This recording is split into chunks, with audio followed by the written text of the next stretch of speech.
पाटीलच जाते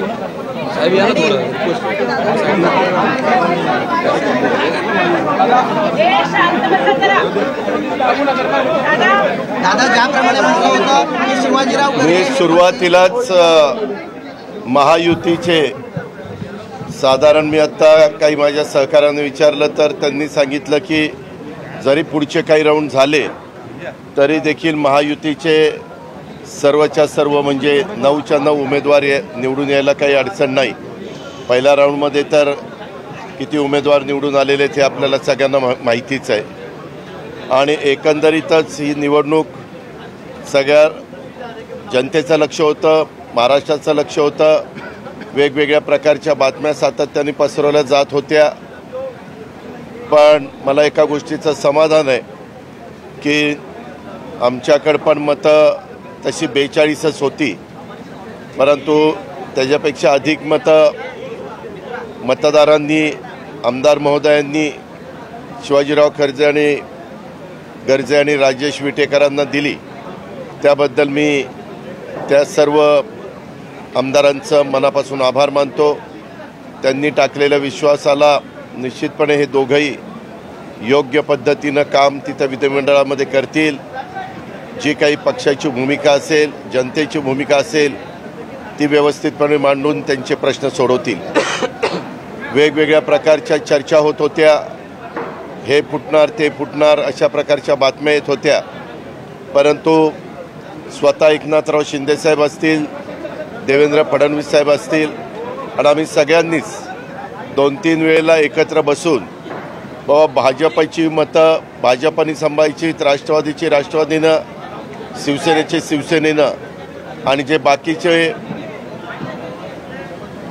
मतदार आहेत, आमदार आहेत, त्यांना सगळ्यांनीच त्या ठिकाणी आपल्याकडं खेचायचा प्रयत्न करायचा नाही किंवा विनंती करण्याचा प्रयत्न करायचा नाही।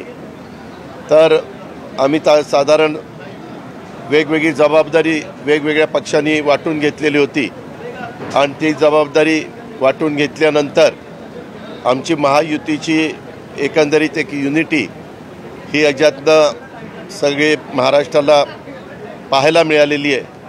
इथून पुढं देखील विधानसभेच्या निवडणुकीमध्ये अशाच पद्धतीची एकी ठेवून आम्ही सगळेजण पुन्हा महायुतीचं सरकार आपल्या राज्यामध्ये कसं निवडून आणता येईल ह्याकरता परिश्रम करू।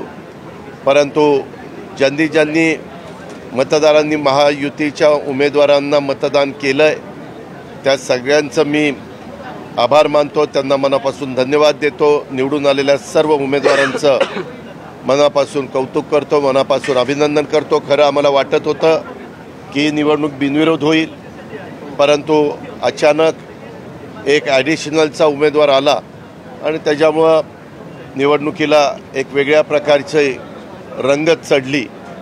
पण आत्ता निकाल आल्यानंतर साधारण चित्र स्पष्ट झालेलं आहे आणि खूप मोठ्या संख्येने महायुतीचे आमदार विधान परिषदेमध्ये निवडून गेलेले आणि तिथं पण अधिक चांगलं बहुमत महायुतीला मिळालेलं आपल्याला सगळ्यांना पाहायला मिळालेलं आहे।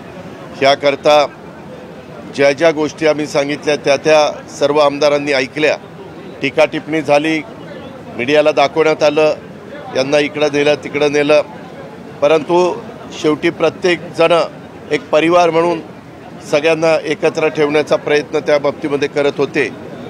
कुठेही वेडेवाकडे प्रकार न घडून देता अतिशय लोकशाही पद्धतीनं ही निवडणूक पार पाडण्याचा प्रयत्न आम्ही महायुतीनं केला आणि त्याला चांगलं यश मिळालं। त्याचा मनापासूनचा आनंद आणि मनापासूनचं समाधान मला आहे, माझ्या सगळ्या कार्यकर्त्यांना आहे, आमच्या सगळ्या आमदारांना आहे, आमच्या सगळ्या सहकाऱ्यांना आहे, महायुतीला आहे। एवढंच मला या निमित्त अदृश्य शक्ती कोण होती जी दादांच्या मागे? कारण दादांना 42 आमदार असताना देखील अधिकची मतं मिळाली आणि दोन्ही उमेदवार निवडून मी आले. तुम्हाला सांगितलं ना की ह्याच्यामध्ये आम्हालाही मतं तशी बघितले तर कमी होती.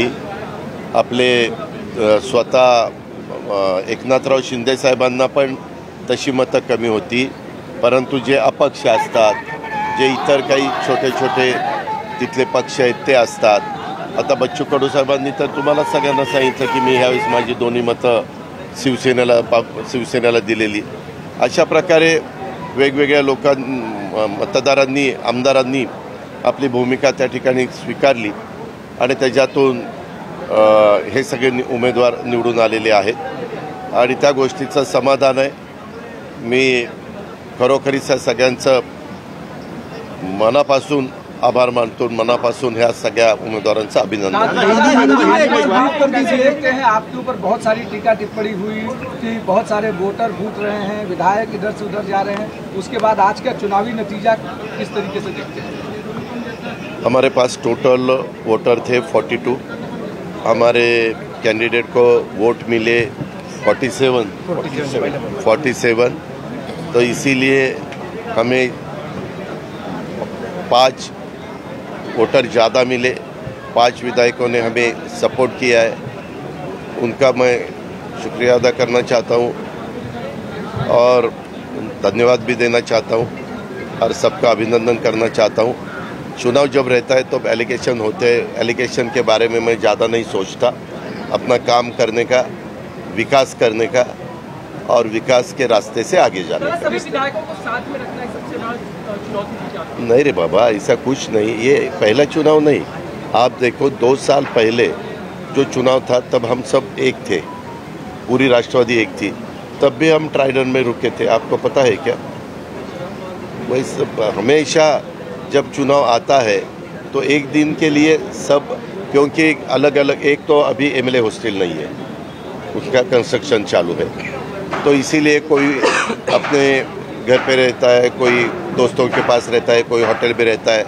तो सब एक जगह अगर रहे तो उनको कैसा, किसको वोट करने का है, क्योंकि हमारे भी 2 कैंडिडेट थे, तो 1 नंबर किसको देना, 2 नंबर किसको देना, ऐसा सब देखना पड़ता है और सबको मिलने के लिए वो हमें ठीक लगता है. बार-बार ये कहा जाता था कि आपके विधायक शरद गुट के संपर्क में हैं.